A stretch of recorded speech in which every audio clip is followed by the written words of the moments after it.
à tous, chers InsidEars, bonjour et bienvenue à l'annuel des InsidEars. Un événement qui est devenu déjà une tradition pour nous ici, pour Disneyland Paris, une tradition qui est créée et spécialement conçue, spécialement créée pour vous, les InsidEars de Disneyland Paris. Et oui, nous sommes ravis d'être parmi vous aujourd'hui pour vous retrouver dans cette nouvelle édition avec une journée qui s'annonce fun, conviviale et surtout une journée pour prendre le temps de parler de ce qui nous unit tous ensemble, notre passion pour Disneyland Paris. C'est bien ça, Agathe, et comme vous le savez, notre destination vit un procès de transformation majeure.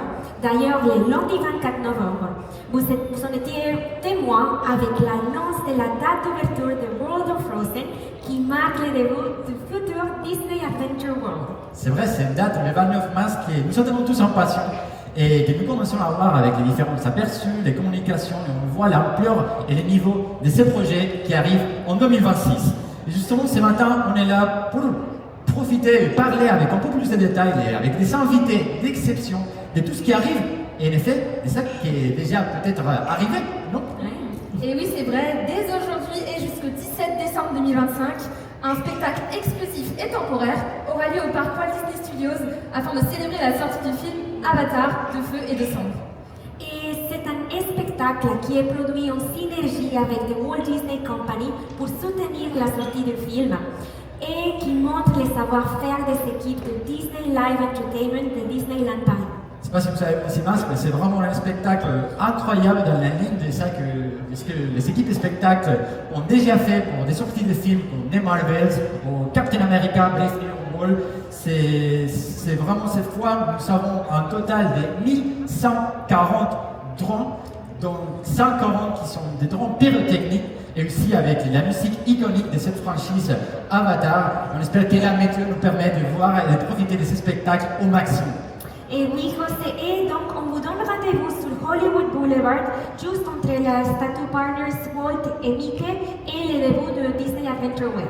C'est justement ça, first things first, pour le voir. C'est bien le placement que tu dis, Monica. Et aujourd'hui et demain, donc ce week-end, les spectacles, ça va se jouer à 18h. 18h et à partir de lundi à la fermeture de parc. Donc voilà, j'ai entendu que vous êtes vraiment aujourd'hui et demain, 18h et à partir de lundi. Vous pouvez applaudir si vous voulez. Je vous entends que là. Pour avoir eu la chance de le voir, nous pouvons vous assurer, vous dire que c'est vraiment une façon formidable de soutenir la sortie du 3e film Avatar de James Cameron. Et c'est pas vous, mais moi j'ai vraiment hâte d'aller le voir au cinéma, je n'ai pas encore vu. Donc j'ai vraiment hâte. Et je pense que maintenant qu'on a dit ça, qu'on a parlé de ces projets, nous pouvons commencer à accueillir notre première invité d'exception pour vous en parler de ce qui arrive l'année prochaine. Est-ce que vous êtes prêts? Est-ce que vous êtes prêts? Voilà, c'est parfait, c'est ça. Juste avant de commencer, n'hésitez pas à bien régler vos casques pour avoir la traduction en temps réel si vous le souhaitez. Et Agathe, on sait que tu viens de la division spectacle, donc on te laisse la suite et on se voit tout à l'heure.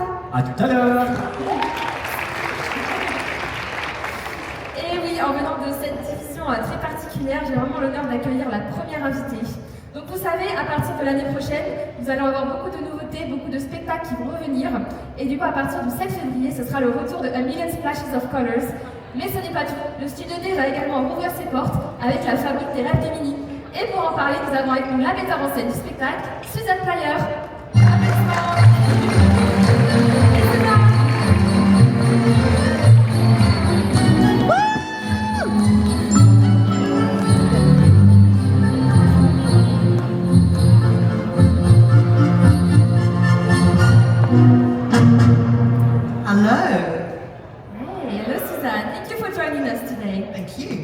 We're here to talk about Minnie's Dream Factory today. We really can't wait to see it. I don't know about you. Can you tell us more about it?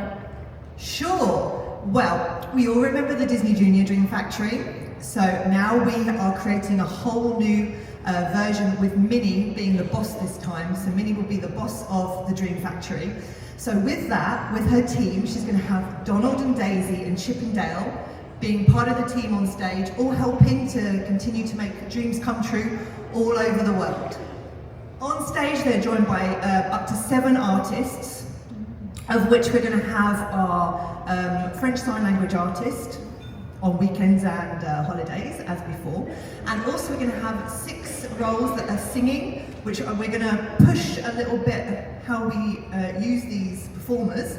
We're going to do what we do in England, we call them triple threats, which means they're going to be singer, dancers and actors. So we've got a brand new choreographer, and we're going to really make it much more of a musical theatre, a musical, if you will. So that's where we're trying to take this new version of the Dream Factory. To find these triple threats, because obviously you have to be very good in all 3 disciplines, we had 800 candidates in France apply for these roles, which is amazing. So we saw the best of the best in Paris, so I'm very, very lucky. I'm very happy with the cast that we've chosen to play these roles with, obviously, Minnie Mouse being the boss. Yes. So you're telling us that new characters will bring the Dream Factory to life. Can we get a sneak peek at the new costume they will be wearing? We can. Yes. You just... Oh, there we are. Oh. I've got assistants. So, here, as you can see, for any of you that knew the Dream Factory before, Minnie's outfit has changed a little. So she is now really very much the boss of everybody else. And then here we see Donald and Daisy looking super cute in their little factory outfits. And as for Chip and Dale, that's going to have to be a surprise when we open, I'm afraid. Oh, thank you so much, Susan. They look so cute. Thank you. So, as you say, it's a show where music is at the heart. Maybe there's another surprise for a fan today? Can we get... Maybe. So, in this new version of the Dream Factory, what I did is I looked through the Disney archives quite deep, because what I wanted to do with the choice of songs was I wanted to tell the story via the songs. So the songs for me had to have the right words, the right meanings, so that when you come and watch it, you're really on a journey with Minnie and all of her gang. So with that in mind, I went through all the archives of the Disney Channel, Disney Junior, and sometimes I found the songs that were the right words, but weren't necessarily the right arrangement to kind of give the right vibes for that moment. So sometimes you might recognize a song, but it's been completely transformed into a different arrangement. So that'll be a fun thing for you all to guess where the songs are from. With that, we were very lucky to go to Nashville to record the music, which was an incredible experience working with the best of the best to record the music for this new show. And I believe we might have a little 30-second preview of one of the songs. Does that interest any of you? Woo! Yeah?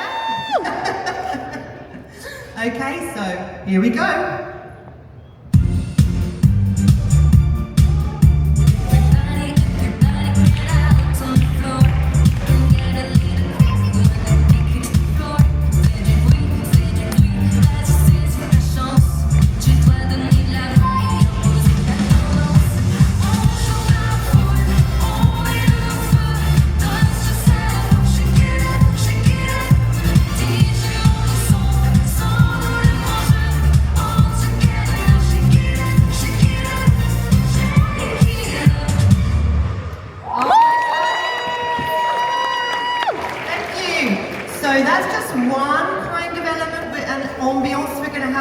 There's going to be a lot of other surprises, so it's going to keep you on your toes, everyone. Thank you so much, Susanna. I can't wait to see the rest of the show. Me too. Dream Factory starting February 7 at Studio D. Thank you so much, Susanna. Thank you. Thank you, everyone. See you there.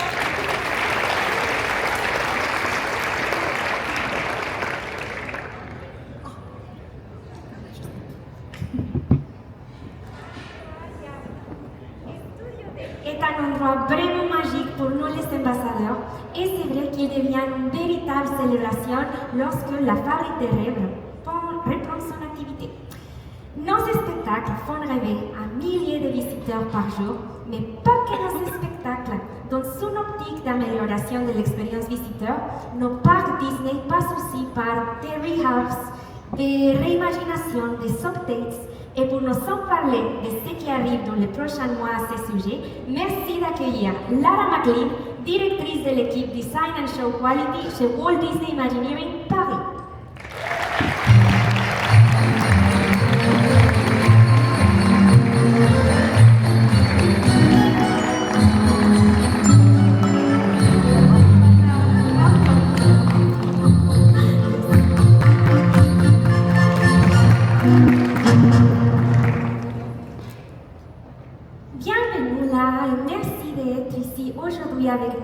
la première fois que tu es dans un événement InsidEars, donc merci beaucoup. Est-ce que donc tu peut-être pourras te présenter et partager l'émission de ton magnifique équipe?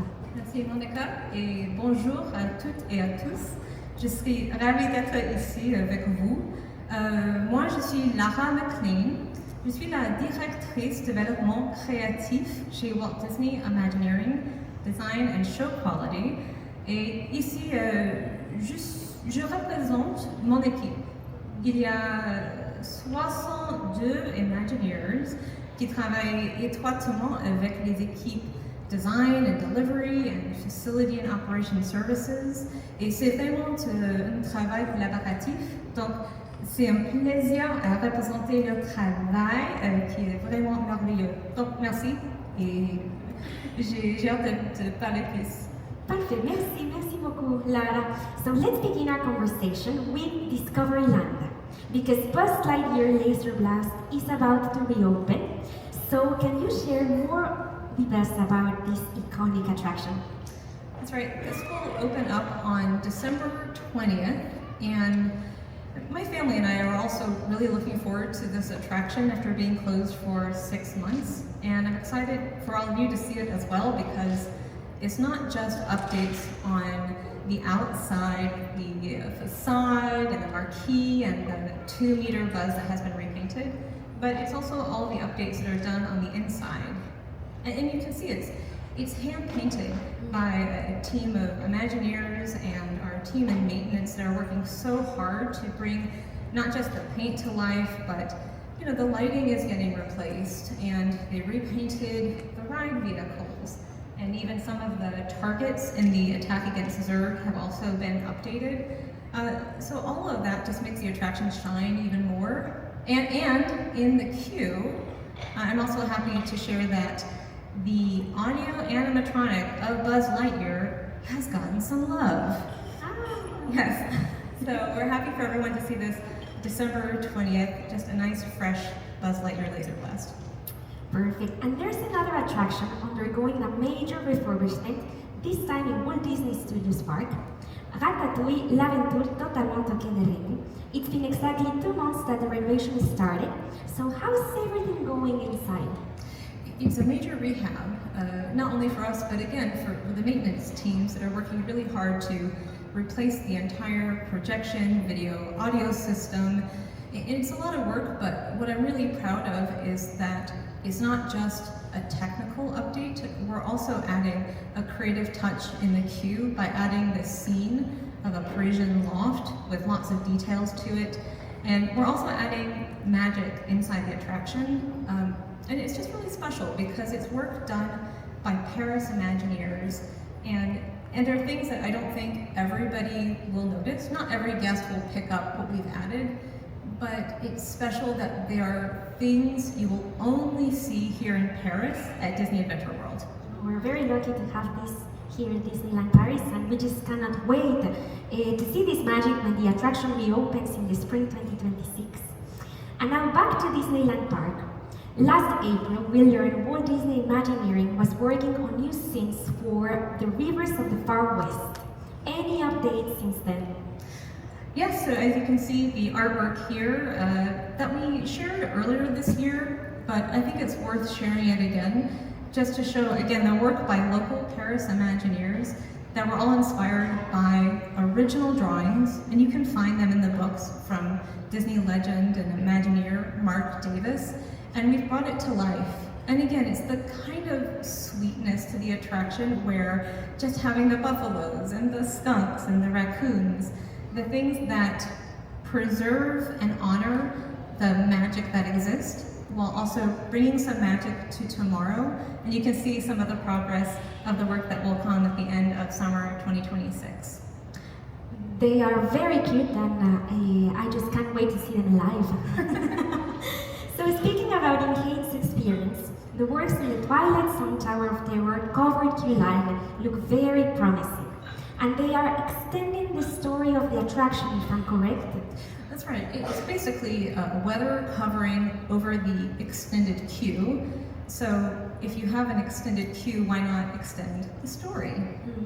So it's still the Hollywood Tower Hotel, But the extended story is that this was a patio, and there was an outdoor courtyard where people could relax, and an outdoor pool until it fell into disarray. So as guests go through this extended queue, you'll see clues to the story, and we really hope that it feels like something that has already existed, even if it's something that is new to us. And what about the kiosk nearby, which is also being transformed? That's going to be the shopping experience, and the structure there has been completely reworked. It's a really sweet story that takes place as if it's a 1930s florist shop, and there's all kinds of details in the props, and I don't think you can see it in this image, but they have this fridge that they actually used in California 1930s florist shops. And it's just those small details that I think it's nice for bringing to Disney Adventure World. And now let's go to Disney Village, a key element of the ongoing transformation of Disneyland Paris with new merchandise locations, new experiences, and after the reopening of sports bar and lounge, and now with the new and huge McDonald's that is going to open at the beginning of 2026, the fan favorite restaurant, Annette Diner, will close soon for a rehab. So what can guests expect from this makeover? They can expect to get their Burger of the Month before January 5th. That's the day we will close. And it's a pretty major rehab. There's the work in the kitchen, which is getting enlarged, work on the roof, the floor, the walls. It's going to be a rehab with a lot of love, but I want to reassure also that we are keeping to the 1950s classic American diner, but just giving it that refresh that I think Annette's needs, and you can see also here an update to the bar as well, and even just the seats. You know, you'll sit in the booths, and it should look and feel like a 1950s car, but without seatbelts. It's going to be very, very nice. Yeah. And now, last but not least, would you mind us giving a brief word of Disney Sequoia Lodge? Yes. So we announced this earlier this year that we will have a refurbishment, and construction starts January 2026. The hotel will remain open the entire time. So you'll be able to see as we make the updates to the rooms and eventually the public spaces. And we shared the artwork before that shows how it's mixing the existing wooden decor while also elevating it with inspirations from Walt Disney and the animation studios and how they're inspired by nature and animals.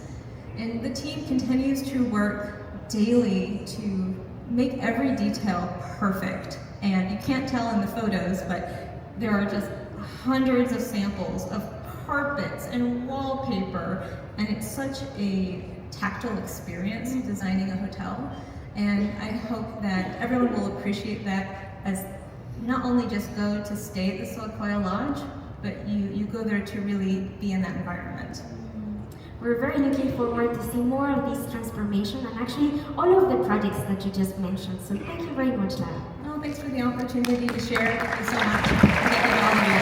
Thank you. Thank you, Lara. Thank you for being here with us today. So please give a big round of applause to Lara McQueen once again.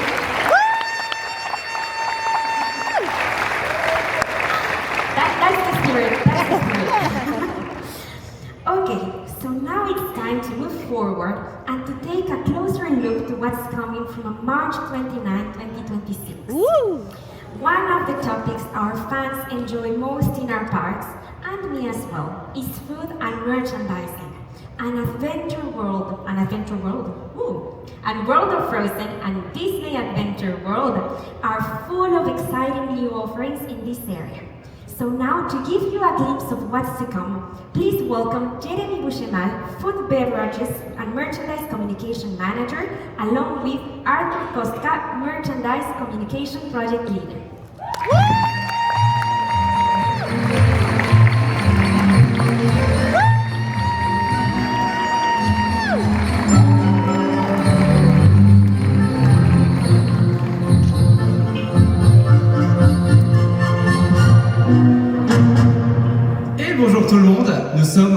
ravis d'être devant vous aujourd'hui. Et effectivement, on est ravis de vous présenter aujourd'hui les nouveautés Food and Beverage et Merchandise qui vont accompagner et compléter l'expérience Disney Adventure World et World of Frozen.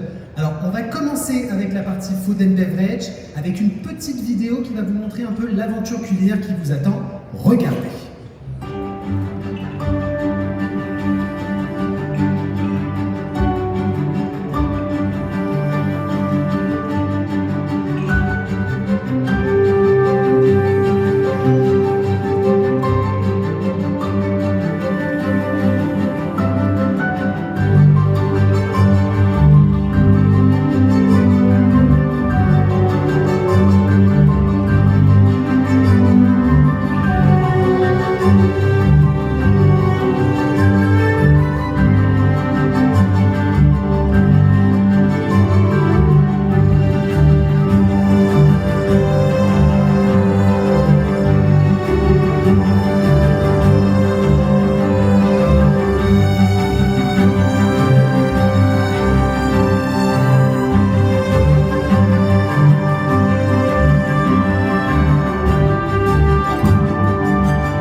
Et comme vous l'aurez compris, à Disney Adventure World, l'aventure se vit aussi dans l'assiette, avec de nouveaux points de vente et une offre de restauration inédite, pensée pour offrir une cuisine à la fois immersive, créative et fidèle aux histoires que vous allez découvrir.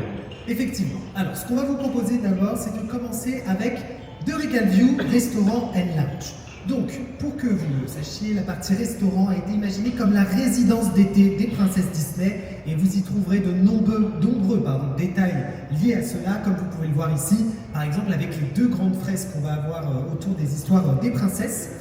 Le restaurant proposera deux rencontres, bien évidemment, avec les princesses Disney, mais aussi le petit déjeuner, le dîner, et tout ça pour une capacité de 250 places.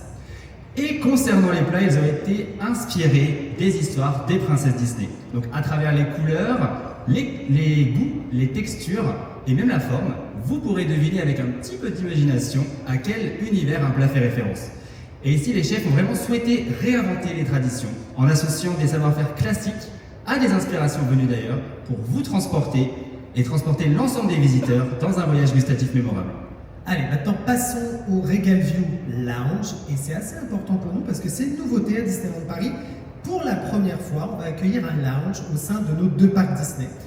C'est cet espace qui a voulu être pensé comme un espace plus intimiste, qui proposera une offre signature de kir royaux qui ont été aimés selon les caractéristiques de nos princesses Disney, ainsi qu'une sélection de snacking que vous pourrez retrouver au moment de l'ouverture.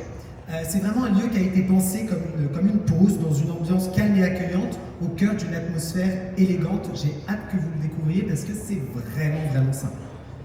Bon, Jérémy, maintenant, dirigeons-nous, si tu le veux bien, à World of Frozen, où le Nordic Crown Tavern proposera ici une toute autre expérience. En effet, vous allez pouvoir manger comme un véritable habitant du royaume d'Arendelle, dans un esprit convivial et réconfortant. Ici, les chefs se sont vraiment inspirés des traditions nordiques en retravaillant les techniques de salage, de séchage et certaines fermentations ou modes de cuisson. Et donc il y aura dans ce restaurant de nombreuses possibilités. Vous pourrez choisir votre base, donc soit de la purée de pommes de terre, du quinoa, des légumes, une protéine comme des boulettes de dinde, du saumon et même une option végétale, et une sauce, moutarde ou cranberry.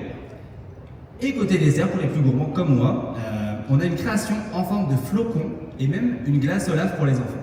Et c'est pas tout, parce que comme vous allez le voir juste ici, c'est pas moins de 15 nouveaux points de restauration qu'on va avoir à Disney Adventure World. Et l'offre de vente à emporter n'a pas été lésée, car les chefs ont pensé vraiment à une offre totalement inédite et jamais vue à Disneyland Paris. Donc vous allez voir quelques exemples qui vont s'afficher juste là, comme par exemple les bread balls, les choux princesse fourrés à la vanille ou les gaufres de pommes de terre garnies. Donc pour l'instant, on vous donne qu'un petit aperçu. Bien évidemment, il y aura plein d'autres choses qui va compléter cette offre-là. Alors, Maintenant qu'on vous a ouvert l'appétit, je pense que vous aviez quand même pas mal de quoi vous sustenter juste avant. Mais maintenant qu'on vous a ouvert l'appétit, on va passer à un autre pilier majeur de Disney Adventure World qui est le merchandise. Effectivement, à Disneyland Paris, les produits qu'on achète ne sont pas de simples objets, ce sont vraiment des fragments d'histoire et des souvenirs que l'on souhaite garder précieusement. Et notre mission chez Merchandise, c'est vraiment de renforcer l'immersion à travers toutes les collections pour prolonger les histoires que vous vivez. Parce que pour nous, chaque souvenir est une nouvelle histoire à raconter. Et donc pour commencer, comme pour la partie food, on vous propose de découvrir en images les collections qui vous accompagneront dans cette nouvelle aventure.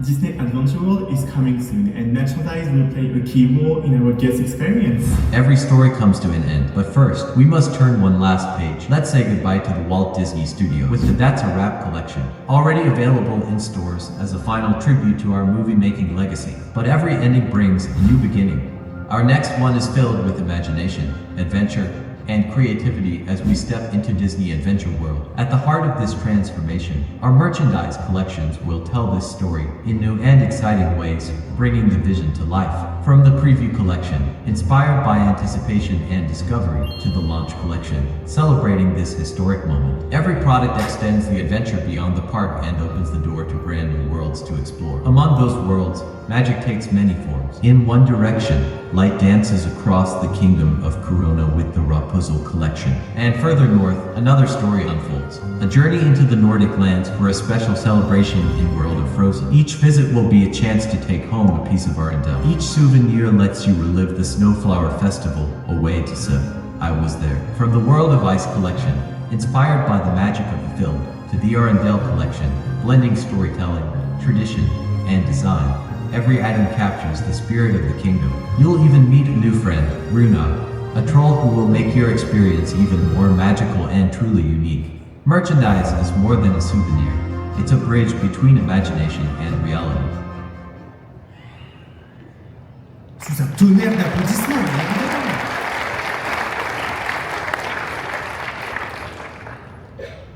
Alors, commençons par plonger au cœur de la gamme Disney Adventure World qui s'articulera, vous allez voir, en plusieurs temps. On va voir juste maintenant la collection, on va commencer par la collection Preview. La collection Preview, elle a vraiment été conçue pour accompagner l'attente avant l'ouverture tant attendue de Disney Adventure World. C'est vraiment une gamme qui a été inspirée par la curiosité, l'excitation des premiers explorateurs, symbole de l'impatience précédant cette fameuse ouverture. Et la collection Launch, quant à elle, célébrera le lancement, le grand lancement de Disney Adventure World. Elle accompagnera l'entrée du parc dans une nouvelle ère pour fêter ce moment historique. Alors bien sûr, il n'y a pas que ce jersey et ce magnifique t-shirt, il y a bien d'autres produits exclusifs. Donc restez connectés parce qu'on vous en dévoilera bientôt sur notre compte Disneyland Paris Shopping sur Instagram. J'espère que vous suivez d'ailleurs.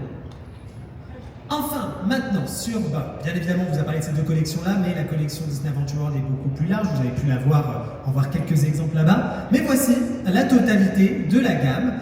Une gamme qui incarne vraiment l'esprit du parc et de Disney Adventure World, avec une esthétique, comme vous pouvez le voir, qui repose sur des couleurs bleues, fuchsia, violet, et donc qui incarne vraiment cette énergie du dynamisme et de la modernité d'un parc où les univers s'entrecroisent. Et effectivement, l'élément signature, vous l'aurez peut-être remarqué, c'est la skyline, donc ce panorama qui réunit des icônes du parc, comme le Queen Jet, la Tour de la Terreur, la Montagne du Nord et même RC Racer. Les différents motifs mêlent des symboles futuristes et les silhouettes de nos héros Disney, Pixar et Marvel pour créer une identité forte, inspirante et immédiatement reconnaissable. On a vraiment voulu développer cette collection pour que chacun d'entre vous puisse vivre cette extraordinaire aventure et aussi pouvoir avoir ce sentiment d'appartenance pour que vous puissiez vous dire, regardez, j'y étais, j'y ai participé. Alors, on passe à une nouvelle collection, une collection qui, je pense pour certains d'entre vous, vous avez déjà vu certaines des pièces qu'on peut voir ici, c'est la transformation qui est consacrée à la transformation du Studio 1 en World Premiere. Et nous avons ici donc quelques éléments que vous avez déjà rencontrés, mais d'autres que vous n'avez pas encore vus et qui arriveront très bientôt dans nos boutiques. Ensuite, après The Art of Disneyland Paris, l'équipe InsidEars et Walt Disney Imagineering Communication préparent un tout nouveau livre sur l'évolution, l'histoire et la transformation de Disney Adventure World, avec de nombreux témoignages, des secrets, des anecdotes partagés par les Imagineers.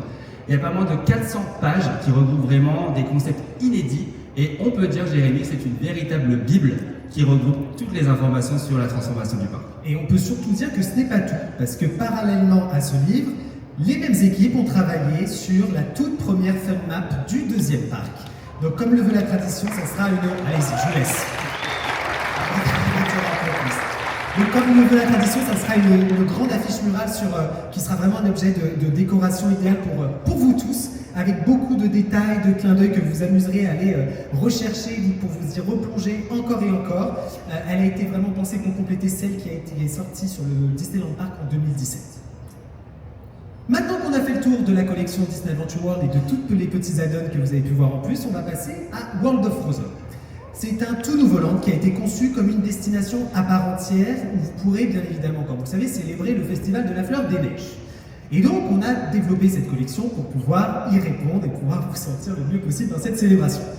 Et donc ici, la mission, ça a été vraiment de capturer l'âme d'Arendelle, donc son artisanat, son esthétique nordique, ses traditions et bien sûr toute la magie qui fait la force de la franchise Frozen en créant des gammes pleines d'histoire et qui vont permettre une immersion totale. Alors pour structurer l'offre, vous allez voir, on a imaginé 3 gammes complémentaires. La gamme Nordic Style, et bien évidemment vous allez voir, on va vous en parler juste après, Nordic Style, Artisanat et Souvenirs du Land. Je te laisse commencer avec Nordic Style. Exactement, Nordic Style c'est la gamme la plus contemporaine de toutes ces gammes. On y retrouve des lignes épurées, des couleurs douces et des motifs subtilement inspirés du design scandinave. C'est une collection lifestyle qui est élégante et qui permet de célébrer le festival de la fleur des neiges avec des références discrètes à nos deux héroïnes, Anna et Elsa. Avec la gamme Artisanat, on plonge au cœur des traditions nordiques. Des matières brutes, des motifs folkloriques et une palette de couleurs naturelles. C'est une line authentique. Vous allez pouvoir retrouver Sven et Olaf en star de cette collection. Et on vous invite à revisiter l'une des traditions ancestrales du royaume d'Arendelle, l'artisanat et le tricot. Et vous allez retrouver notamment les oreilles snuggies, la peluche Olaf en tricot et ces jolis pulls en maille que l'on peut voir ici et là. Et alors, je ne sais pas si vous êtes comme moi et que vous adorez quand vous faites des voyages, ramener un petit souvenir de l'endroit que vous allez visiter. En tout cas, moi, c'est mon cas. Et donc, la gamme Souvenirs du Land vous permettra à vous aussi de rapporter un petit bout d'Arendelle directement chez vous. Et donc, pour cette gamme, les équipes produits ont vraiment travaillé en collaboration avec Walt Disney Imagineering en adaptant certains éléments iconiques comme la scène finale de l'attraction Frozen Ever After, la fontaine de l'amitié et même la Clock Tower. Et maintenant, mesdames et messieurs, nous aimerions vous présenter quelqu'un de très spécial. Alors, je vais vous demander un tonnerre d'applaudissements, beaucoup de bruit pour Runa! Alors, plus que ça, non, c'est Runa quand même. Alors, voilà, c'est ça. Alors, tu vois, qu'est-ce que tu peux nous dire sur cette petite merveille? Eh bien, on est très fiers de vous présenter aujourd'hui Runa, qui sera probablement votre futur compagnon d'aventure au sein du royaume d'Arendelle. Et c'est un troll. Et donc Runa, comme il l'a dit lui-même, c'est un petit troll qui a été autorisé par Grand Papi à pouvoir uniquement accompagner d'un des visiteurs d'Arendelle, donc vous, à se balader dans le royaume. Et donc c'est la première fois dans un parc Disney qu'un jouet, qu'un produit interagit à la fois. Alors je vous montre la petite carte, mais je vous spoil pas, on a fait exprès de pas mettre les points. Mais il y a plus de 8 points différents dans le land où Runa va reconnaître l'endroit et va interagir. Runa interagit aussi avec ses frères, avec ses autres Runa, et il interagira aussi avec les personnages lors du meet and greet. Donc on est très fiers puisque c'est vraiment un travail de collaboration entre les équipes merchandise, les équipes Walt Disney Imagineering, les équipes IT, donc les techniciens, et même l'équipe entertainment. Et il adore jouer à pierre-feuille-ciseaux. Il adore jouer à pierre-feuille-ciseaux. On va vous laisser le découvrir très bientôt, voir aussi toutes ses capacités. En attendant, pour nous, nous avons fini avec nos différentes présentations. J'espère que ça vous a plu, j'espère que vous allez pouvoir et que vous avez hâte autant que nous de découvrir toutes ces expériences. On se retrouve très vite. Merci pour votre écoute et à bientôt. À bientôt.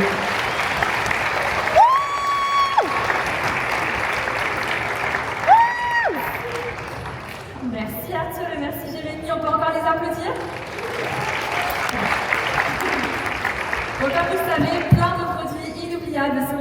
à partir du 29 mars, mais également à partir de cette date, un spectacle inédit à Disneyland Paris commencera à Disney Adventure World, Disney Cascade of Lights.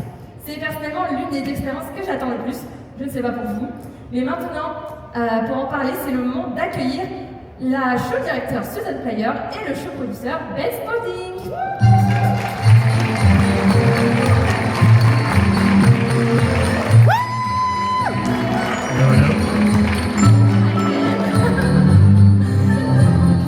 Hi everyone.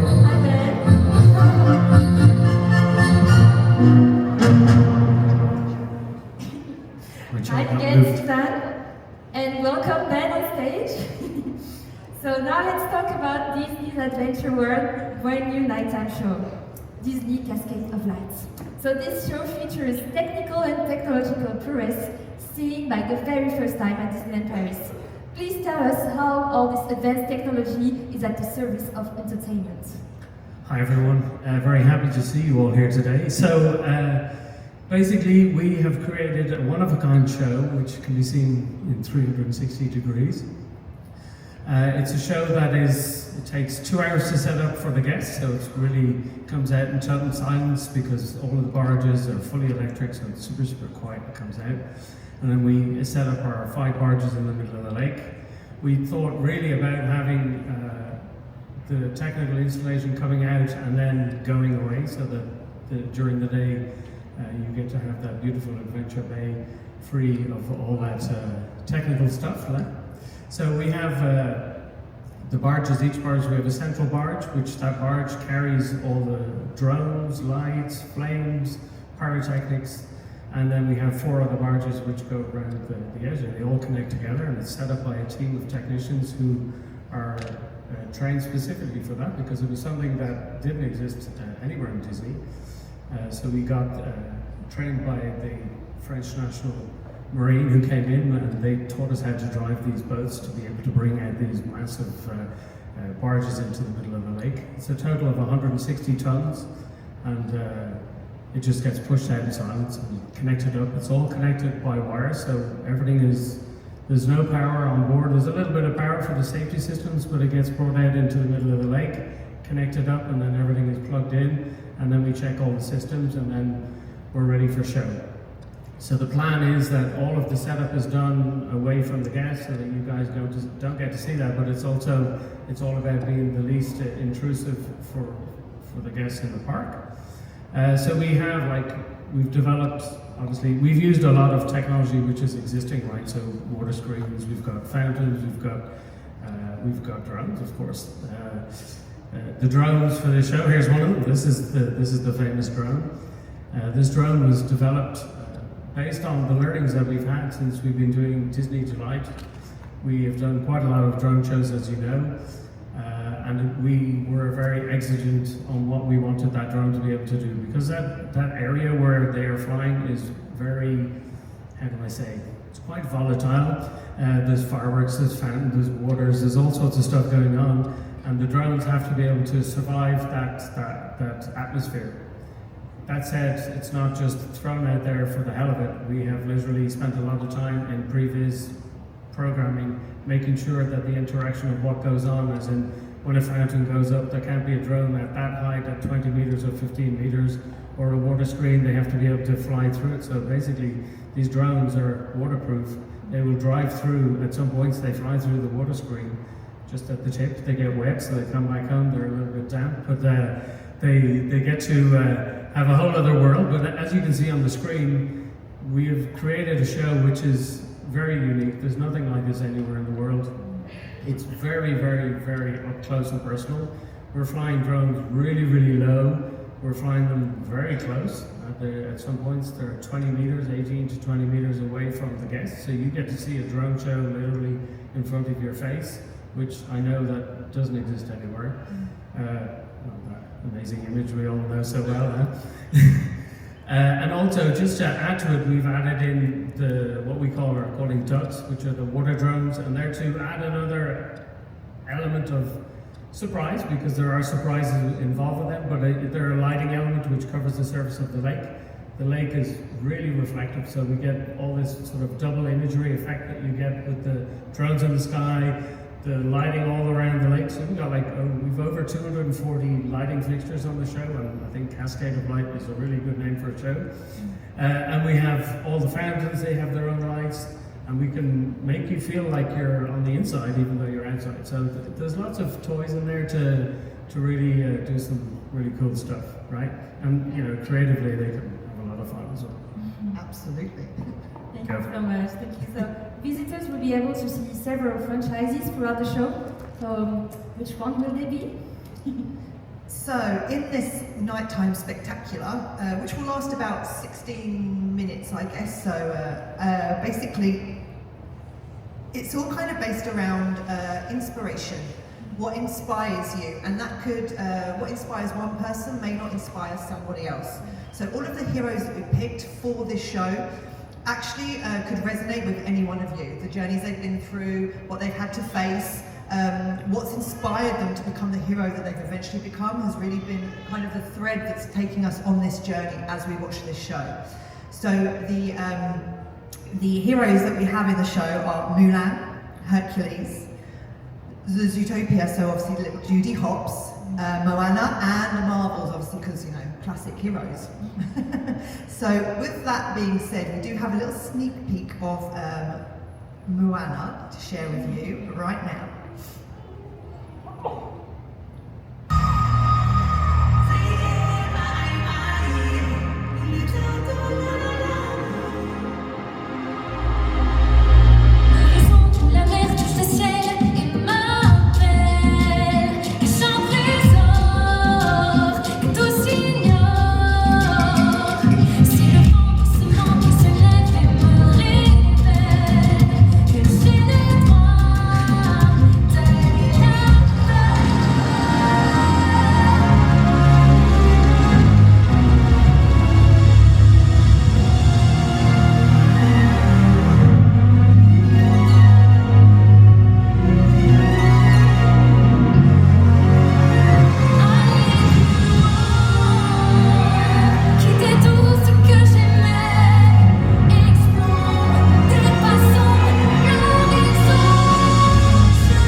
Some got to see from what was in the VR cast in the headset, and that was pretty much similar to what it was, but know that we continue to work on the show, so it's already still changed even more from what you saw just there, so we'll continue to working on it. We're fine-tuning all of our little bits of magic to tie it all together.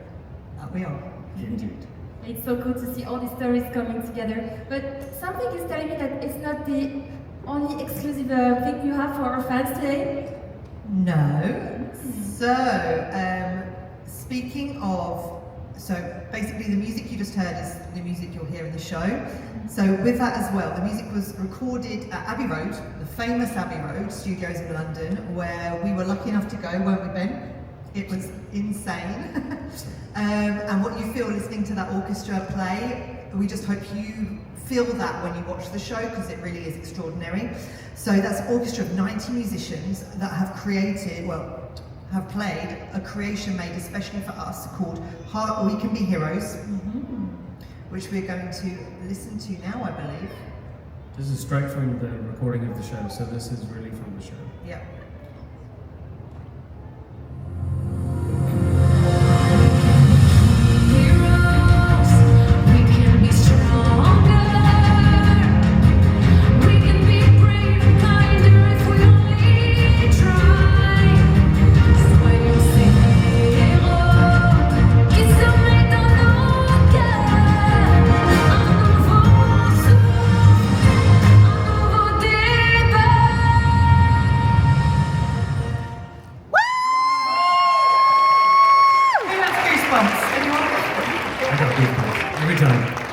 time we hear it, we have goosebumps.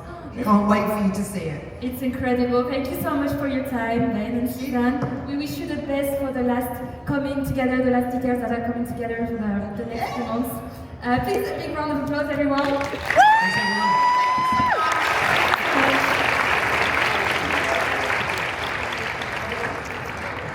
Thanks very much. Have a great day. Enjoy. Thank you so much, Ben. Thank you, Suzanne. Thank you, Agathe. Merci beaucoup. C'est incroyable. On peut encore les applaudir, s'il vous plaît. C'est génial. C'est vrai qu'à chaque fois que je vois les images de les équipes de spectacle qui préparent avec Disney Cascade of Lights, je suis encore plus émerveillé. C'est vraiment un game changer et ce n'est pas les seuls. Parce que comme vous le savez, avec Disney Adventure World, Wall of Frozen va ouvrir aussi ses portes. Et aujourd'hui, je sais que vous savez déjà plein de choses de Wall of Frozen. Aujourd'hui, on a quelque chose d'exclusif pour vous. Quelque chose d'exclusif pour vous et quelque chose d'exclusif que vous pour vos propres jeux. Donc maintenant, pas des photos, pas des vidéos, pas d'enregistrement sonore. Please, I said Christmas, so it's going to be there after Christmas too. It's not only for Christmas. So, it's incredible. It's the first time that a filming like that happened in a construction site like the one Disney Adventure World in World of Frozen. That was more than 12 months of work for the teams to get ready from the very first creative process until the filming of the commercial, and they film it during the construction, in the construction site, during the works with Arendelle is still under construction, so work is around, and still we managed to have Olaf and Sven, a collaboration with the Walt Disney Animation Studios here at Disneyland Paris. That is incredible. I don't know what you feel about it, but I really like it. I really love it. It's incredible. But before we arrive to the gates of Arendelle, we are gonna walk up a charming promenade all the way down, and to explore that enchanting promenade, that adventure way, we are gonna offer you the chance to hear the creative deep dive here on stage with Michelle Dendog, Vice President and Executive Portfolio Creative Director at Walt Disney Imagineering. Okay. All right. Michelle is... Oh, hi. Look at all that. Oh wow! Nicky Minnie! That's pretty fun! That's pretty? Yeah! Hi Nicky! So cute! Look at that! Adventure Way costumes! Yeah, because we're gonna have an adventure way, right? That's really good. Right, Nicky, Minnie, see you in a bit, okay? We're gonna get back here on stage, okay? Out again. Alright, thank you so much for being with us. So sweet. Thank you. So sweet. Michelle, young, welcome. Good to see you too. Go ahead. There you go. Oh wow, that was fun. That was really fun. Yeah, there are new Adventure Way costumes. They were beautiful. Huh? That's you don't have the opportunity to go walk on a stage with Mickey and Minnie with new costumes. Wonderful. Every day. Yes. Alright, starting March 29, Michelle Guest will be able to explore Disney Adventure World and wander into two new theme areas, Wall of Frozen, but also an original creation for our destination, Adventure Way. Can you tell us a bit more about its creative approach and the purpose of Adventure Way for Disney Adventure World? Absolutely, and it's a delight to be here with you today, this morning here at Disneyland Paris. I hope you all have a good time and a good presentation so far. And yeah, let me talk a little more about Adventure Way. So, with the expansion, of course, we're making the park a lot bigger than it is today.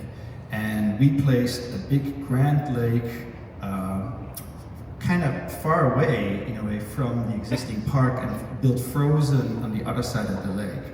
So to connect the new lake, we had to create something, a new area to connect the new expansion. And that gave us an opportunity to, I think, really create a very special area for this park that's unique to this park. From guests' feedback, we knew that one of the things that they were missing from our second gate was greenery, trees, plants, flowers. So we had an opportunity here to create something that really fulfills that need and really make a change and create a green environment, which I think the European audience really would appreciate. Now, first of all, the connection towards the lake, it made sense to make a beautiful promenade in the center. And that, of course, is Adventure Way. And I think it immediately makes clear the change that we are making to this park, because when you came out of Studio One originally, the interesting part about this park was that you're actually already looking at the back of the park instantly, and it was right there, right in front of the doors basically. Now you have this long distance view over the promenade all the way towards Frozen, and it makes the park, it really makes the park breathe, right? Finally, we have a feeling that there's more to this park than the eye can see. There's things to explore. So that's really exciting. And we thought we're going to make an area here that feels comfortable, that feels green. We were inspired by old World's Fairs, the invention of the light bulb, so like eclectic architecture, and really creating an area that is unique to this park, right, in its aesthetic. So, you make your way on an adventure way. The concept is that we would have multiple gardens. The first garden you will encounter on this promenade is the Toy Story garden. And this really is the new main entry to Toy Story Playland. Of course, this is a very iconic land to the park, and it had an entrance. But to me, it always felt a little bit that the entrance was kind of squashed against the original park. Now you will really have the sense that Toy Story Playland has a dedicated main entrance, and we added Woody and Jessie to the entrance, and there's a beautiful vista from the promenade into Toy Story Playland, and it really looks beautiful. So we're really happy with how Toy Story Playland, as an existing land of the park, is enhanced by this expansion as well. And then next to that we have another garden, the Tangled Garden. And in the Tangled Garden we have an attraction, Pon's Tangled Spin. I think very charming, of course based on the ride system that is similar to a teacup, but we made quaint little boats out of it. And like I said, it's an inspired by attraction. We're not telling the guest here that you're really stepping into the kingdom that Rapunzel lives in, but it's really an inspired by approach. But perhaps Rapunzel did pay a visit to the structure, because she has painted all over the structure, both on the outside and on the inside, and her artwork is all over the attraction. And of course we have the lanterns that are inspired by the Lantern Festival, and it just looks really charming. It's really warm, and I think especially at night, this attraction shines. It really comes to light, well, literally, because all the lanterns are just beautifully colored, and it gives the attraction a really warm feeling. So from there we have other gardens. Yeah, because across the way from Tangled Garden and the Toy Story Garden, we have another festive garden that is celebrating several Disney stories at the same time. Yeah, so across on the other side of the promenade, we have what we call the Gazebo Garden. And this is really kind of like a secluded area. It will be very green, especially I think if we come back to this area a couple of years from now, and all the trees are more mature. It's going to be really beautiful, tree overgrown, and it has little benches where guests can sit. There's this gazebo, of course. It's loosely inspired by Mary Poppins and the carousel from Mary Poppins that you see in the film. And we took inspiration from British stories to accompany the gazebo. So you will see a beautiful bronze statue and photo opportunity of Winnie the Pooh, of Dalmatians. We have Peter Pan. It's just a wonderful, very charming, very warm space. If there's no shows, because we'll have little shows in this garden and opportunities to meet characters. But if there's none, then this is just a wonderful decompression space. You can just sit there, relax, and enjoy the atmosphere. So it's a wonderful, wonderful area. That's true that you mentioned it, that we are going to have, that Gazebo Garden is going to feel alive with entertainment in the spring. It's going to be the home for Rapunzel Something's musical encounter. Yeah. Then summer with Mary Poppins on the Burly Brown. And then on fall, we're going to have Miguel and the Fiesta Latina. And that brings us to November, we're going to have surely different meet and greets with characters. Yeah, it's really like meant to be like a flexible area where we can present multiple stories to our guests. And that brings us that we are not finished with the gardens because there's something new in the works. I know that the teams are working on a different and new garden that is going to join that setup of Adventure Way. Yeah, and I'm really excited about this, that we were able to continue the sort of like build out of Adventure Way with a attraction inspired by Up. Yeah, so, and you know, when I look at this drawing here, I'm like, yeah, this is exactly sort of the flavor that we were going for, trying to like add kinetics to this area. And I think with this type of attraction, there will definitely be a lot of kinetics that is added to the promenade. It will flank Tangled, so Tangled and this attraction will be sort of like at the same distance from each other from the promenade. You can see that the architecture that surrounds the actual attraction is again really taking inspiration from all the other buildings. You can see the regal view in the distance there. We have the popcorn lights, we have a little dome. So it's taking cues from the other architecture so that it really blends in with all the rest and creating sort of a sense of place.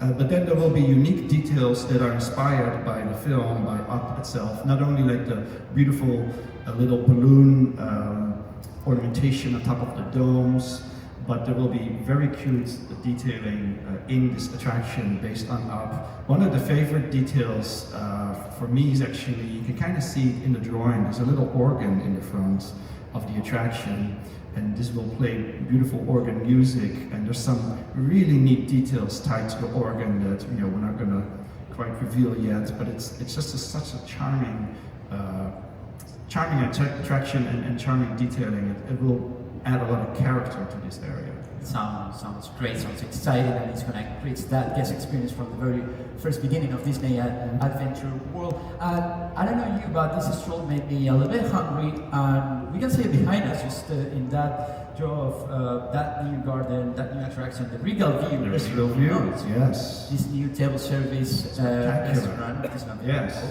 it's a spectacular restaurant, this beautiful palatial building, you know, situated, of course, on the lake. And you know, when you dine in this restaurant, you will have, of course, the beautiful views on the lake and on Frozen. But it's just a gorgeous building. It's not quite finished yet, so even in these shots it looks finished, but we're still kind of finishing it today. But it's already spectacular. And you come in, you're immediately greeted by these wonderful interiors, warm, beautiful wallpapers, plush seating. And yeah, the dining room, when you go have a meal in this restaurant, the grandness of the space, but at the same time also the warmth of the space, the beautiful color, and then yes, this spectacular view of Frozen when you're in the dining room. It's just really, really beautiful. Yeah.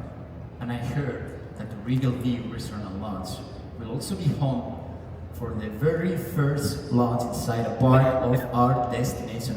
We're so excited about it. Absolutely. Well, I can tell you, you're not the only one that's very excited about this lounge. There's a lot of people that are excited about the lounge. And as you can see, it's just such a gorgeous space. It's really an elongated space, grand chandeliers, the beautiful windows at the end. We'll have some light touches based on Ivan Earl. Ivan Earl was, of course, the artist that created all the backgrounds for the Sleeping Beauty film. And of course, in the castle park, the castle is loosely inspired. Some of the elements are inspired by Ivan Earl, like the square trees on the hill next to the castle. And although this is not a castle, and this is not meant to be the castle of this park, but it is sort of like a palatial building, and this is a home away from home for princesses. So this bar kind of takes cues from Ivan Earl and an homage to Sleeping Beauty. So it's just a beautiful space. I think we are not the only ones excited about that. No, there's a lot of people that can't wait to go here and have a nice drink. Such a great place. Before we wrap up the presentation, I think you wanted to talk about music and how that musical atmosphere is going to impact the feeling of Adventure Way. Yeah, no, for me, music is always very important in the work that I do. I love working with the arranger at the time where we did the music for Frozen, and the music that plays at Frozen is just spectacular. It's just, so beautiful. But here we had an opportunity because Adventure Way, like I said, is not like stepping into the film. This is a unique area to the park. There's a long promenade. We had to fill it with some musical accompanied with music. So quite early on, I was thinking like, there's an opportunity here to do perhaps a new theme. We could play music from our films, but maybe we could also compose something that's unique to this. So I started thinking about it, and I had ideas in my mind of what the flavor of the music should be. But then I thought, like, wouldn't it also be nice if the music had like a French touch? There's so many wonderful composers in France. France has a beautiful history of music and wonderful composers. So I thought, like, well, we should probably just ask a French composer to do the music here. So I like soundtracks and film music, so I have a whole collection of film music at home. And I was sort of scrolling through my collection of French film music and French composers. And there's one that I particularly like, which his music is not only beautiful, but some of his scores actually have a little bit of a Disney touch, right? Like very compatible to a Disney sound. Because one of the things I did want the music to do is you have to feel like you're in a Disney park, right? It's not music that just stands on its own. It must give you a feeling and enhance the notion that you're in a Disney park. So this composer that I thought very fond of, and I like this work, called Philippe Rombi, and we reached out to his agent and asked, like, could you maybe come to the park, and would you be interested to hear our story and our proposal to you if you could write music for us? He came to Disneyland Paris, and we had a wonderful conversation, and he said yes. So now we have beautifully composed music for Adventure Way, and I'm just very happy with it. That's amazing. But wouldn't it be nice to have today, this morning, here with us, the French composer that created the original background music for Adventure Way? That would be nice, yes. That would be nice. So that please help us welcome on the stage French composer Philippe Rombi.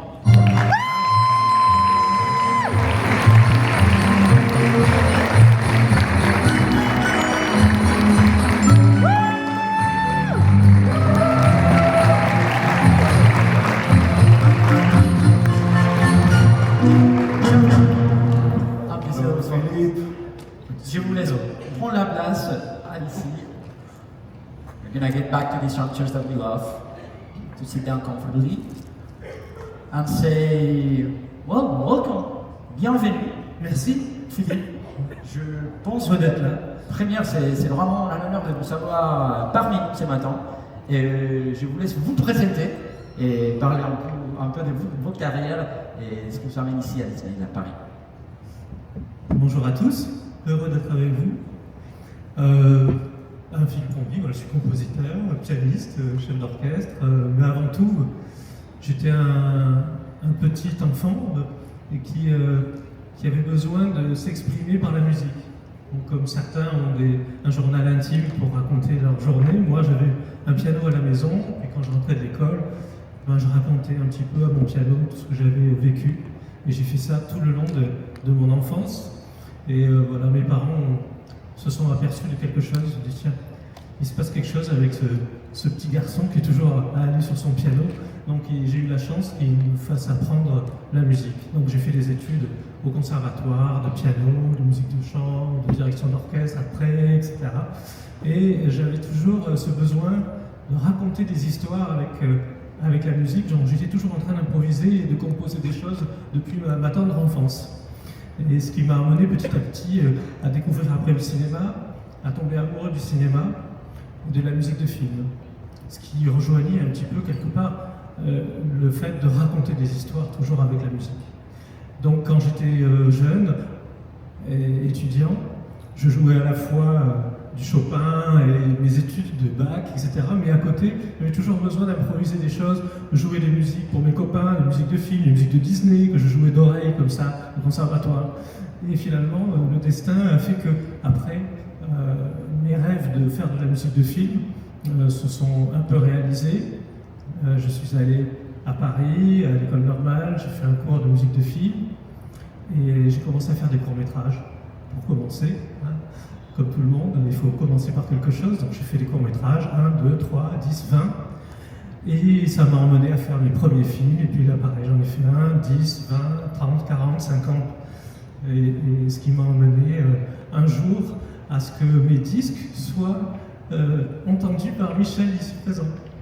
Et ce que je ne me doutais pas, évidemment, qu'à Los Angeles, dans ces petits tiroirs, il avait mes musiques. Justement, Michel, how was it for you? What a thrill to see the music of Philippe. One day you hear it, one day you listen it, and the other day you say, "Oh, I'm going to actually work with this composer." How was that? Yeah, no, it's absolutely, such a thrill, so amazing. Like I said, I had some soundtracks from scores that Philippe composed, and I just love his music. So it was such a wonderful gift that we were able to work with Philippe. But the story actually gets better, because little did I know that Philippe actually has a history here with Disneyland Paris. I didn't know that when we asked him. But when we first met Philippe, he actually told us a story, and I felt like, wow, this is like, the circle is round. It's like perfect. It's perfect. Ok. Et du coup, Philippe, vous avez eu l'occasion de travailler déjà à Disney. Comment ça s'est passé? Oui, mais quand je suis arrivé à Paris pour continuer mes études, le parc venait de s'ouvrir, et c'était un rêve, parce que quand j'étais vraiment petit, à la télé, voilà, j'avais appris qu'il y avait Disneyland en Californie, Disney World en Floride, mais c'était loin, mes parents n'avaient pas les moyens. Je rêvais d'aller dans ces parcs. Et quand j'ai su qu'il y en avait un qui s'ouvrait à Paris, j'étais tellement excité que j'avais proposé mes services de musicien au parc. Et donc, on m'a appelé un jour pour jouer.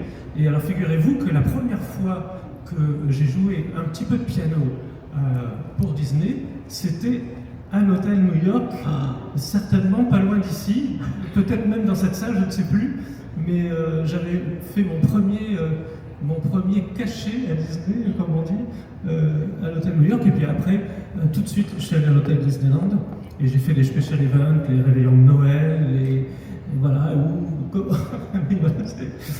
ça c'était à l'hôtel de ville de Paris, on m'avait appelé pour un special event à l'hôtel à Paris, et c'est comme ça que j'ai pu commencer à avoir mes premiers moments avec Disney. C'est incroyable. Oui, parce que quand Michel m'a appelé pour faire cette musique, je me suis dit, c'est un signe, c'est le destin. Waouh. On adore, c'est vrai qu'on adore ce type d'histoire, et comme on dit souvent, la boucle bouclée, voilà, vous revenez ici après quelques années, et on continue à écrire des chapitres à Disney, c'est vraiment incroyable. Merci d'avoir partagé ce moment unique avec nous. I got a question, Michel, for you. How was can you share more about that creative lead that bring you to Philippe, to the music that Philippe composed? Yeah, so I kind of was inspired by some of the music that I heard in Philippe's scores. So when we started talking here at Disneyland Paris, I basically gave Philippe sort of like 3 keywords for what I thought I would love to hear in the music. So the first words that I gave was the word horizon, because when you walk on Adventure Way, and you have this long distance shot towards Frozen, and even if you arrive at the lake, there's all these beautiful vistas and so like the sense that you're going to travel somewhere. So I thought like, that the theme should be something that kind of breathes, and you kind of want to feel this sense of horizon in the music. So a beautiful theme that sort of like encompasses that. And the second word I gave him was a sense of nostalgia. Because the area that this will play in does have sort of a historical sensibility, right? But the regal view, this beautiful sort of palatial building, the gazebo garden, the lion's trees. So it should fit with that. And since we are walking on this promenade and in this area to go on new adventures, in Frozen, in the Lion King, when the Lion King will debut. A little bit of light adventure as well. So that's, that combination. So we talked about that, and Philip, I think immediately understood and got inspired and started working. Et Philippe, avec ces idées partagées par Michel, comment avez-vous imaginé les thèmes d'Adventure Wake et c'était vos inspirations à l'heure de chercher la composition pour l'Adventure Wake? J'ai composé beaucoup de choses. Je suis rentré chez moi avec plein d'envie, avec les mots de Michel qui m'ont inspiré, et j'ai composé beaucoup de choses, et jusqu'à ce que je me concentre sur... je me suis projeté, si vous voulez, une famille arrivant dans le parc, franchissant les portes, et comme je l'ai fait avec mon fils quand il était petit, et je me suis projeté des parents prenant leurs enfants par la main et s'aventurant dans cette avenue avec plein de rêves, d'espoir, et en me concentrant très très fort sur ce moment précis de l'entrée dans le parc, il m'est venu ce thème qui s'étire avec un petit accompagnement comme une petite promenade, pleine de promesses, quelque chose qui vous enveloppe et qui vous dit tu es le bienvenu, tu es entre de bonnes mains, tout est rassurant, tout est bienveillant et tu vas voir, tu vas découvrir plein de choses. Donc je me suis mis dans cet état d'esprit pour trouver le thème principal.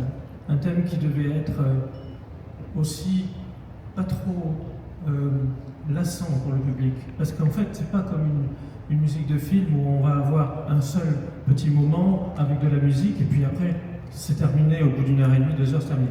Là, toute la journée, on a un thème qui revient. C'était le souhait de Michel aussi que le thème revienne régulièrement. Donc il fallait trouver un thème qui se reconnaisse quand même, mais qui soit pas lassant, pas trop sucré comme vous savez, comme des pâtisseries, comme un bon gâteau, mais qui soit bien dosé. Donc j'ai mis tout mon cœur pour trouver ce thème. J'ai envie de vous dire, est-ce que vous pouvez parler un peu plus des comment ces mélanges, ces thèmes avec les différents thèmes, mais vu que, je sais pas, on a juste à... We do have a piano. piano. Je sais pas si vous voyez le piano, je pense que ça serait, et c'est vraiment à vous de vous dire, et si c'est pas possible peut-être de nous raconter un peu le développement de ces 2 thèmes principaux avec les pianos. On va essayer, si vous voulez. Est-ce que vous voulez?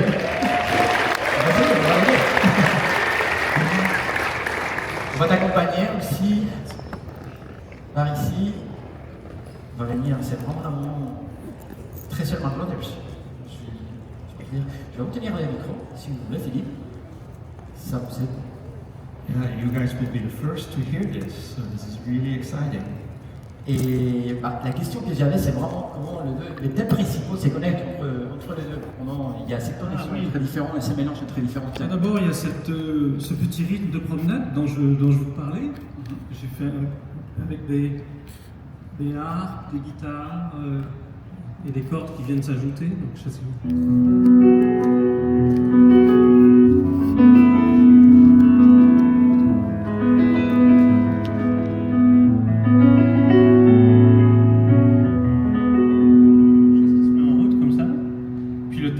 poser dessus.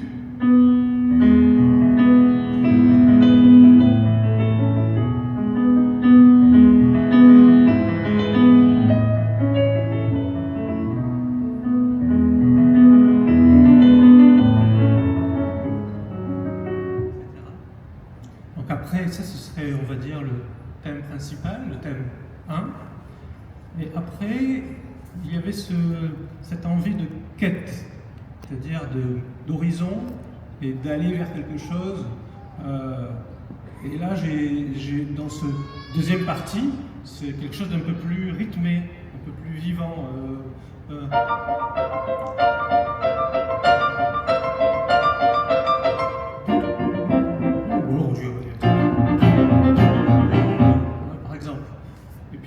des choses un petit peu plus magiques, toujours tirées de ce motif-là.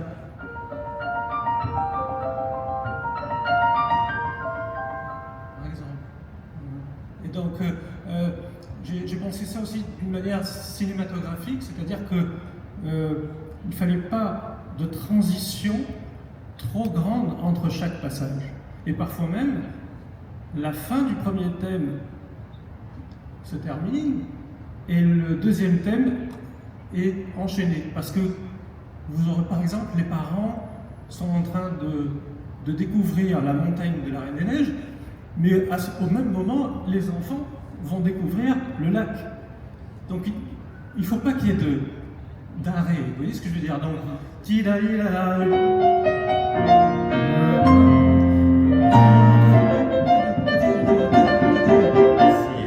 donc il n'y a plus de temps. Ce que j'ai pensé, c'est que quand on rentre dans un parc Disney, le temps s'arrête. Et donc la notion de temporalité n'existe plus. Yeah, goosebumps here. So, and you composed like 40 minutes of new music. So this track will be 40 minutes long, and obviously the theme comes back every now and then in this 40 minutes. So, Philippe, you had to kind of think about different variations of the theme, right? Yes.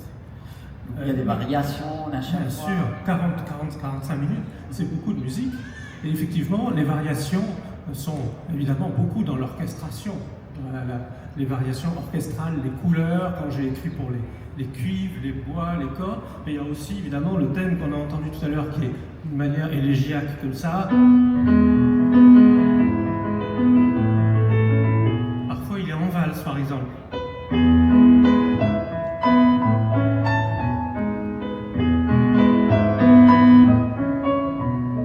Par exemple, ou alors d'une manière joueuse.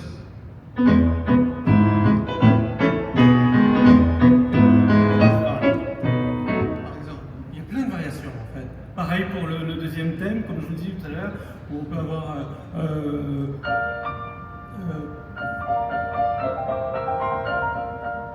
ça peut se transformer en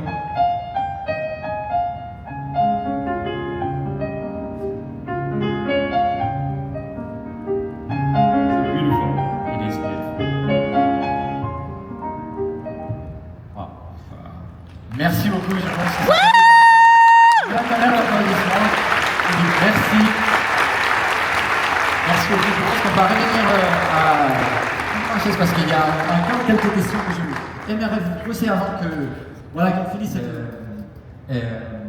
We've recorded in the legendary Abbey Road Studios, and that's something incredible. Something we mentioned it earlier with entertainment teams. How was the feeling to be working over there in that such a legendary place? Oh yeah, it's amazing. Like Abbey Road Studios is probably the best studio in the world to record this type of music. You know, films like Star Wars, Indiana Jones, they were all recorded here. So it's an amazing, famous studio, and to have this music be recorded here by the world's best musicians, it's just it's just an amazing feeling to be part of that. And yeah, it was so inspiring to not only see like Philippe work and interact with the musicians, and also hear his composition come to life, right? And of course we had a demo and we heard Philippe's piano versions, which are already, as you can hear on the piano, the theme is already amazing. It just on piano itself, it is already so beautiful. But now to have a full orchestra play this was just a wonderful feeling. So. Je suis intéressé aussi pour votre sentiment, Philippe, d'avoir enregistré vos compositions dans tel studio. Comment ça a été? C'est toujours un moment extraordinaire. J'ai découvert ce studio il y a une vingtaine d'années, quand j'ai enregistré la première fois, et surtout l'orchestre aussi, le London Symphony Orchestra. Et quand Disney m'a dit, voilà, on propose d'enregistrer dans ce studio, je me suis dit, bah oui, évidemment, Walt Disney, c'est toujours de l'exigence, c'est toujours ce qu'il y a de mieux, et je leur tire mon chapeau pour ça, parce que vraiment, ils ont choisi l'orchestre et le studio le plus représentatif, et c'est l'excellence pour enregistrer des musiques de films, des musiques de ce genre-là. C'est un lieu magique, l'orchestre est magique, et c'est un moment toujours de grâce, c'est une naissance. Vous savez, vous avez la musique dans votre tête, vous la rêvez, vous l'imaginez. Alors vous faites des maquettes, évidemment, que j'ai proposées, avec toute l'orchestration, avec des instruments virtuels, pour donner une idée de ce que ça va être. Mais rien ne remplace le moment où les musiciens commencent à jouer votre partition. C'est un moment merveilleux. I think we have some exclusive footage from Abbey Road. Glimpse inside of the music that you. A first glimpse of what it actually sounds like with orchestra. So you want to watch it? I hope you guys will like it. You go.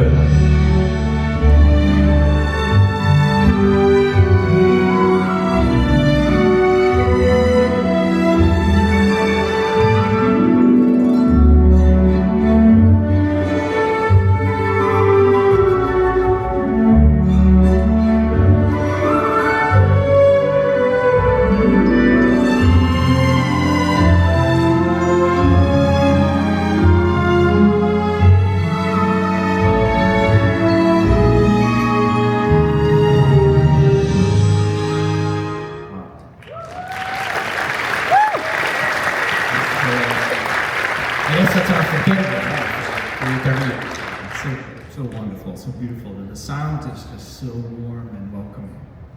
Et pour vous aussi, Philippe, j'imagine un moment inoubliable aussi. Toujours. Et c'est un moment inoubliable, c'est un moment plein d'émotions. En plus, j'adore cet orchestre, on s'aime beaucoup, on a enregistré ensemble à différentes reprises. Et voilà, c'est magique. Et c'est indescriptible. Le moment de la naissance d'une musique, c'est un moment, en plus, dans celui avec cet orchestre et avec mes amis qui étaient avec moi en plus. J'étais heureux de partager ça avec eux. This original composition will be the soundtrack of Adventure Way, the Museum of Adventure Way. But we also have as we said before, the Regal Beer Restaurant on Nantes. It's another iconic place of this Adventure Way at the end, and I think the music there is going to have such importance too, right? Yeah, so the Regal View and Lounge will have its own soundtrack, and it's mostly themes from our Disney classics that we arranged in a new way, both in piano and orchestrated, and really beautiful, really elegant, really pleasant to listen to when you have your meal. But I thought, wouldn't it also be nice if this theme of Adventure Way could also find its way into the Regal View? So we asked Philip, actually, during the process of him composing the music for the promenade, to also do a special track for the Regal View. So when you dine in the Regal View, you will also hear Philippe's composition, especially for the restaurant, with the theme of Adventure Way. Wow. Philippe, vous avez composé cette variation pour le Regal View Restaurant en Nantes, et je pense qu'avant de finir, avant de partir, vous savez encore notre surprise pour nous, c'est de jouer peut-être cette variation de Regal View Restaurant en Nantes. Avec plaisir. En fait, j'ai joué les parties piano qu'on peut entendre dans le parc quand il y a du piano. J'ai joué cette version aussi pour le restaurant, c'est moi-même qui la joue. Donc là, pour aujourd'hui, je me suis dit que j'allais faire une petite version peut-être spécialement pour vous, différente. D'accord.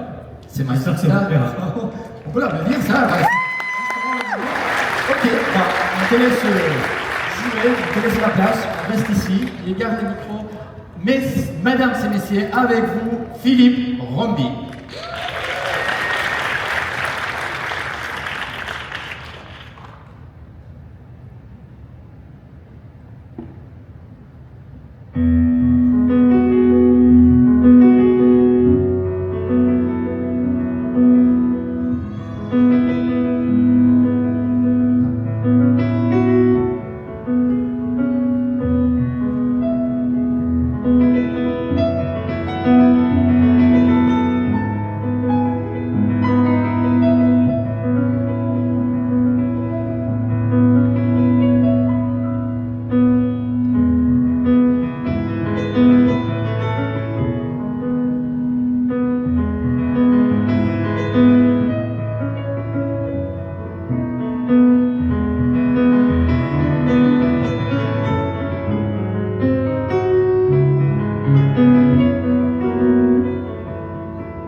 feel privileged to have that opportunity to be here with you this morning. We can't thank you enough for being with us, for sharing that with us. Thank you from the bottom of our hearts, from the bottom of the heart of Disneyland Paris.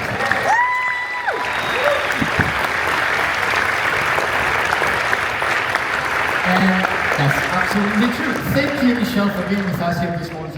Congratulations again for all this project, for all the work that is done in Adventure Way and in Disney Adventure World. Thank you for being with us here today. Give it up for Michelle and Philippe. Thank you. Thank you. Thank you.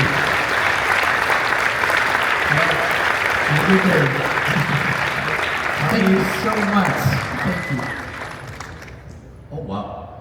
I mean, how can we follow it up, carry on after this? Thank you so much. Yes, please, Agata, Monica, please come on stage with me. Let me know after that brilliant moment. It's incredible. Et il faut dire que maintenant nous arrivons, malheureusement, à la fin des InsidEars. Nous espérons que vous avez pu passer un bon moment avec nous. Et oui, nous avons hâte que vous puissiez découvrir Disney Adventure World très bientôt, mais surtout restez connectés car de nombreuses surprises arrivent dans les prochains mois. Et oui, parce qu'avant le 29 mars, nous serons un soft opening, donc plus de détails à venir. Et aussi, Mickey et Minnie vont revenir sur scène pour poser pour vous. C'est ça. Merci vraiment à toutes les équipes qui ont rendu possible cet événement. Merci surtout à vous, à les InsidEars, pour être là ce matin, pour partager avec nous les histoires de Disneyland Paris, pour être toujours les témoins, les premiers témoins de ce qu'on fait. Et personnellement, je voulais vous dire aussi merci, parce que c'est vraiment mon dernier événement et mon dernier fois que c'est. Et c'est grâce à vous. Et merci. Merci encore. Et merci. Je voulais juste vous dire que ça fait vraiment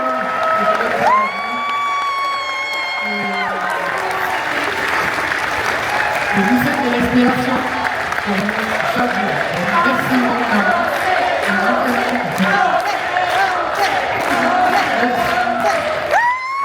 Merci beaucoup. Maintenant, vous voulez profiter du parc, n'hésitez pas à Walt Disney Studios. Nous avons le retour de Mickey les Magiciens. C'est le moment pour y aller le voir. Profitez de cette journée et merci encore une fois pour tout ce que vous faites au quotidien pour partager nos histoires. Merci.